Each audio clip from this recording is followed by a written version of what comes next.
સુરતના આઠવા મહાવીર હોસ્પિટલ પાસે ગત 30મી જાન્યુઆરીના રોજ થયેલી પિન્ટુ નવસારીવાલાની હત્યામાં હત્યારાઓને ફાંસી આપવાની માંગ સાથે માછી સમાજે રેલી યોજી હતી। 30મી જાન્યુઆરીની મોડી રાતના રિંગ રોડ મહાવીર હોસ્પિટલના ગેટ પાસે પિંકેશ નવસારીવાલાની હત્યા થઈ હતી। રવિવારે સાંજે પિંકેશના નિવાસસ્થાન નાનપુરા સર્કલ એમના પરિવારજનો અને સમાજના યુવાનો દ્વારા હત્યારાને ફાંસીની સજા આપવાની માંગ સાથે મૌન રેલી કાઢી હતી।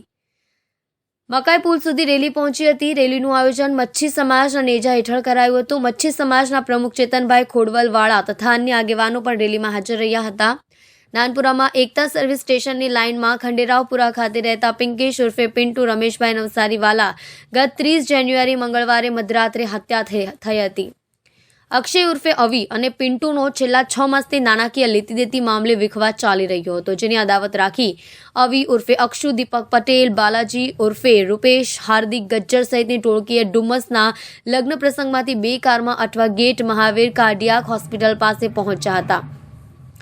અહીં તેઓએ પિન્ટુના ચપ્પુના આડેધડ ઘા ઝીકી દીધા હતા અને મોતને ઘાટ ઉતારી દીધા હતા। હત્યારાઓ પલાયન થઈ ગયા હતા। દરમિયાન ઉમરા પોલીસે હત્યારા અવી ઉર્ફે અક્ષુ દીપકભાઈ પટેલ, હાર્દિક ઉર્ફે આદુ મનીષ ગજ્જર, ધર્મેશ ઉર્ફે ધમો રમેશ પટેલ અને રૂપેશ ઉર્ફે બાલાજી કાશીનાથ રામજીભાઈની ધરપકડ કરી હતી।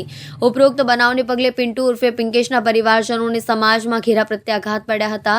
મૃતકને ન્યાય અપાવવાના હેતુસર સમાજ અને મિત્ર વર્તુળ દ્વારા હત્યારાઓને ફાંસી આપવાની માંગ સાથેના બેનર અને સૂત્રોચ્ચાર સાથે રેલી કાઢવામાં આવી હતી। આ રેલી નાનપુરામાં મકાઈ પુલ સુધી પહોંચી ભારે સૂત્રોચ્ચાર કરી જવાબદારોને સખત સજાની ન્યાય સાથેની માંગણી